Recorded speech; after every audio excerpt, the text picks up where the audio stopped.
Good morning everyone.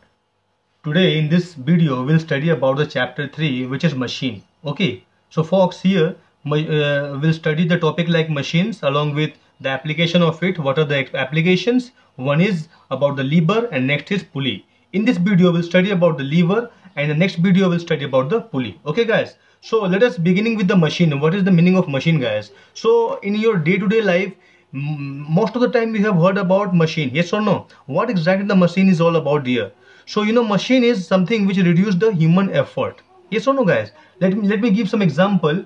It is much easier to open a nut by using a wrench rather than by hand, yes or no, guys? Next example, I can say it is difficult to pull up a bucket of water directly from a well, but it becomes easier to pull it up with the use of pulleys, yes or no? And one more example I can give.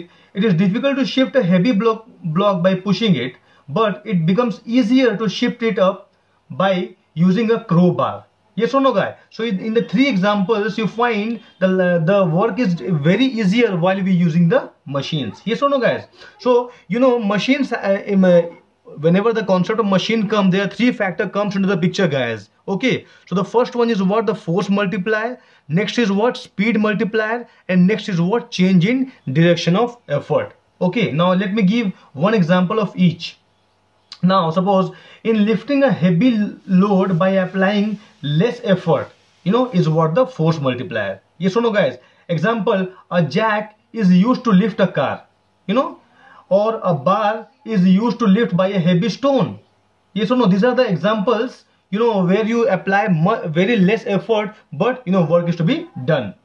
Now in the next I can say the speed multiplier, yes or no, guys? Suppose for obtaining a gain in speed, okay, that is a greater movement of load by a smaller movement of effort, yes or no, guys? If applying the small effort, the greater movement of load is being achieved. Okay, for example, when a pair of scissors is used to cut a cloth, so you apply a very less effort at the effort end, and you find the speed at the load end is what? Very high, or which is great. So here is what? The speed is multiplying, or speed is gain, yes or no, guys?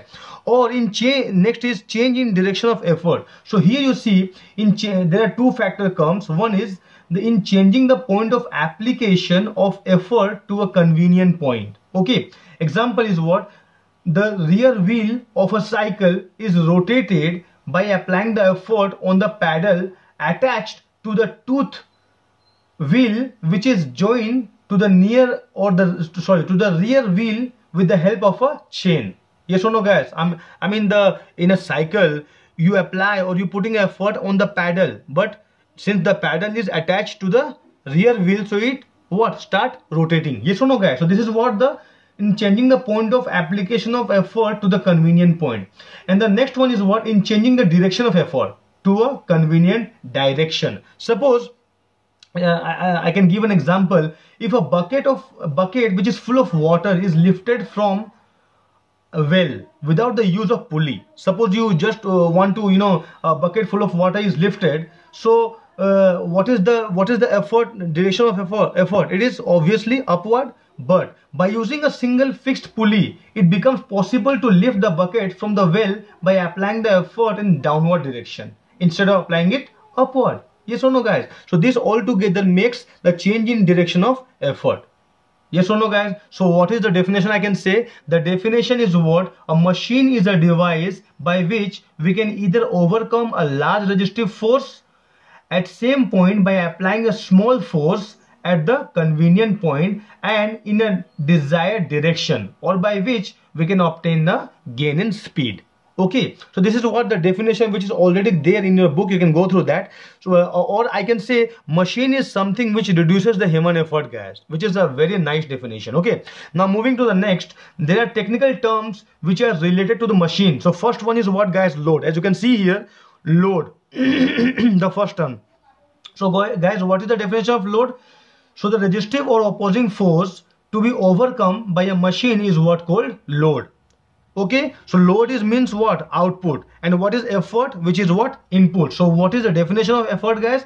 So the force applied on the machine to overcome the load is what? Called effort. Yes or no? So here there are two, first term is what? Load. Next is what? Effort. Next is what, guys? Mechanical advantage. Okay, this is another very important term called mechanical advantage. Now its definition is nothing but it's the ratio of load to effort. You remember, guys? Okay, it is always load to effort. Now you find here mechanical advantage could be greater than 1, could be less than 1, or maybe equal to 1. Yes or no? So now when load is greater than effort, so, or I can say effort is less than load, so mechanical advantage is what, guys? Is greater than 1. Yes or no? Now when load is less than effort, then this is less than 1, and when load is equal to effort, then which is equal to 1. Yes or no? So this is what the mechanical advantage. Now when mechanical advantage is greater than 1, then this is a force multiplier, remember, and when this is less than 1, then this is what? Speed multiplier, and when which is equal to 1, then I can say what? This is change in direction of effort. Okay, so you remember this, guys. So next is what? The velocity ratio. This is another a very important concept. What is velocity ratio? So velocity ratio is equal to velocity of effort by velocity of load. Yes or no? So we know velocity is equal to distance by time. Yes or no, guys? So suppose if dl and dE are the distance moved by what? Effort and load at the same time t. So I can find VE is what? Nothing but dE by t, and VL is nothing but dL by t. Yes or no? So just divided VE by BL, so which is nothing but what?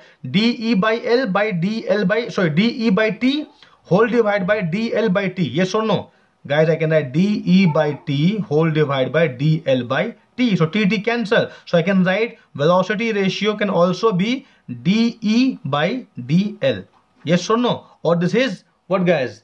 This is, you can see here, VE by VL, velocity of effort by velocity of load, or I can say what? Distance of effort by distance of load.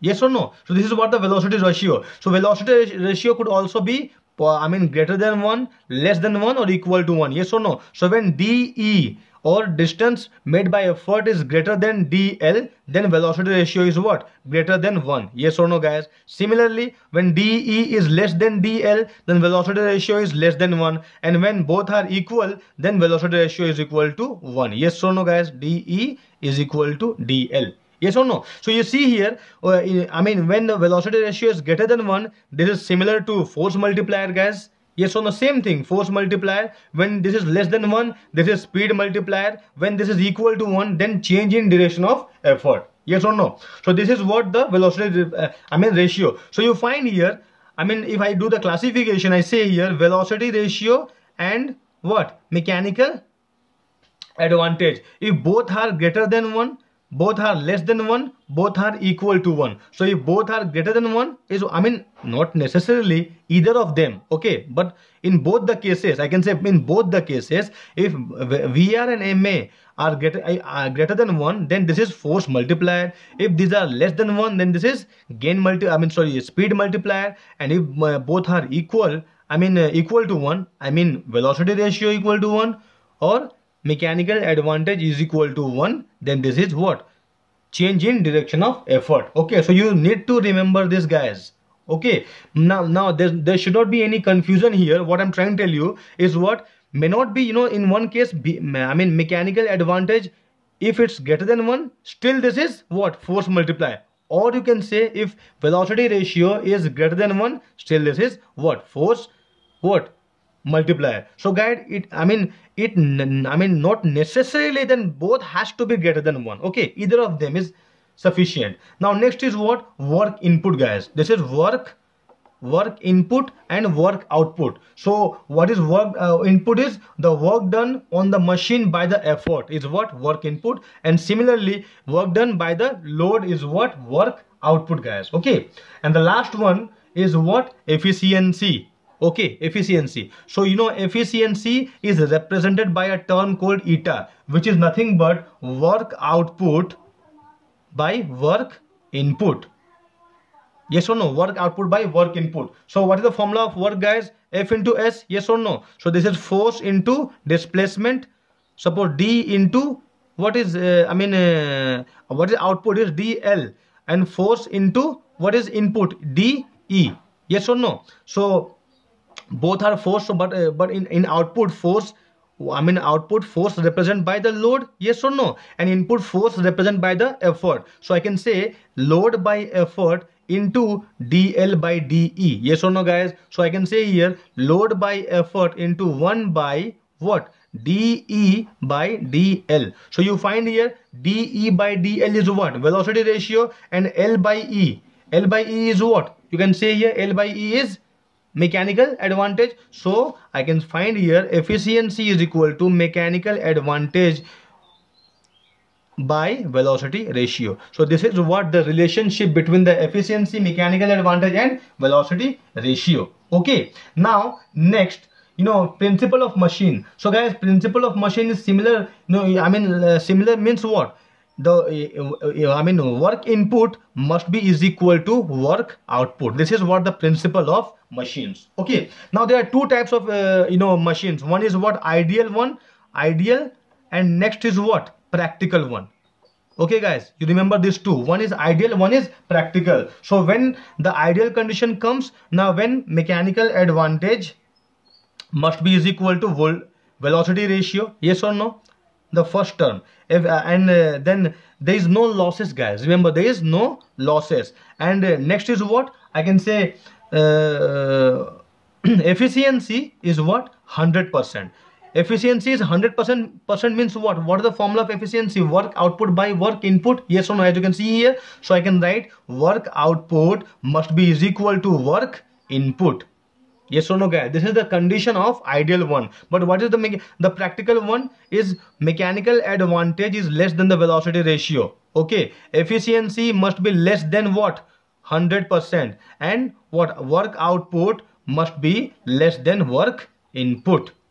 So this is the situation of practical and ideal what, machines. Okay, suppose what is the exact meaning of efficiency, guys? Suppose if a machine is 80% efficient, remember, if the machine is 80% efficient, then what does it mean? It means that 80% of the total energy supplied to the machine at the effort end is obtained as a useful energy at the load point. The remaining 20% is what, overcome the force, used to overcome the frictional forces. Okay guys, so this is all about the technical terms of machines. Now next we move to about the lever, guys.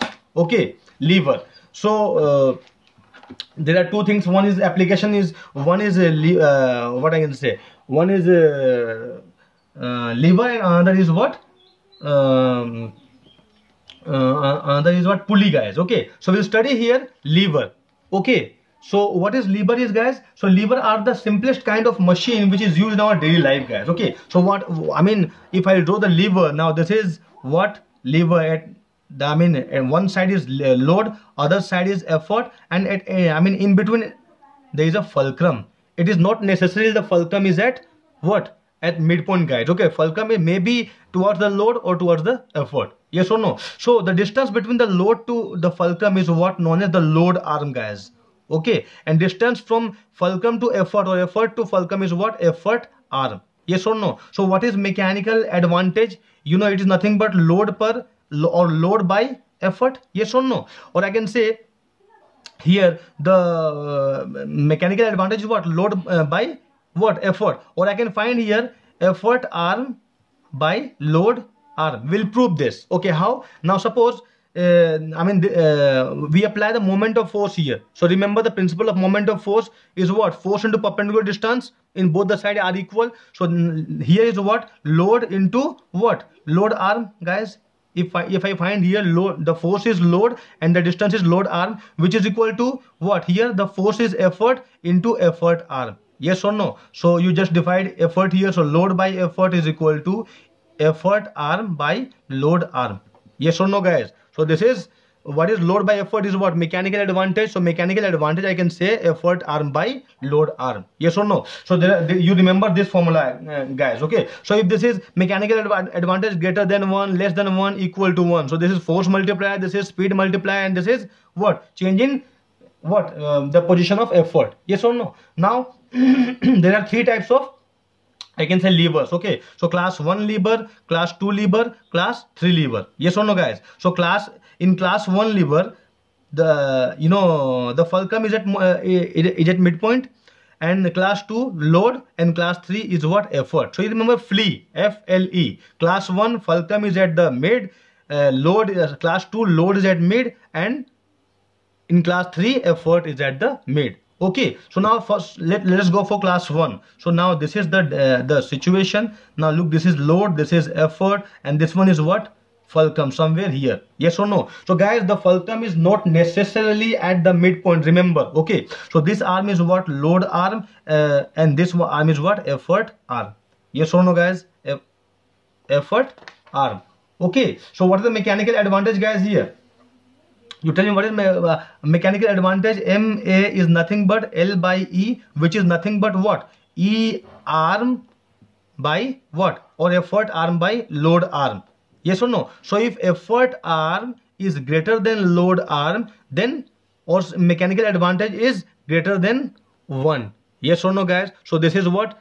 Force multiplier. If effort arm is less than load arm, then mechanical advantage is less than 1, and this is speed multiplier. And if both are equal, then this is change in direction of effort. Yes or no, guys? Or mechanical advantage is equal to 1. Okay, so you find in class 1 class 1 lever could be act as force multiplier, gain multiplier, and what? Change in direction of effort. But remember, a machine cannot act as force multiplier and gain multiplier at the same time, guys. Okay, because at one case load is more than effort, while the other case the effort is more than what? Load. Okay, so you can see the example of, guys, you can see, follow the book. These are the examples of what? Class 1 levers. Okay, now you see here in the pliers, you find here this is the fulcrum. Yes or no, guys? And this is the effort arm, this one is the load arm. So you find effort arm here is what? More than the load arm. So mechanical advantage is what? Say is more than 1, and hence this is act as a force multiplier. Okay, now next, class 2. So in class 2 lever you find here, now this is what the fulcrum, this is load, and this is effort. So you find here the distance from load to fulcrum is what? L arm, or distance from effort to fulcrum is what, guys? Is effort arm. So you find here effort arm is always greater than load arm. Yes or no? So it means what? The mechanical advantage is always greater than 1, and hence the class 2 the lever always act as a what? Force multiplier. Yes or no, guys? And in the example, I can say what? You see the example, the very good example is what? The bottle opener. Yes or no? Then nut cracker, bar to lift load. These are the example of what? Class 2. Since similarly class 3. Now in class 3 lever you find this is fulcrum, this is effort, and this is load. So you find here this one is effort arm, and this one is what, guys? Is load arm. So you find here effort arm is always less than load arm. Yes or no, guys? So mechanical advantage is always less than 1, and hence the class 2 always act, class 3 always act as what? Tell me, guys, always act as what? Speed multiplier. Yes or no? So the example of class 3 levers are nothing but, you can see here, these are the example of class 3 lever. Foot treadle, sugar tongs, and knife. These are the example of class 3 levers. Okay, so guys, hope this video will help you to get the concept of machines. If at all you have any doubt, will write on the comment box. Thank you so much, everyone.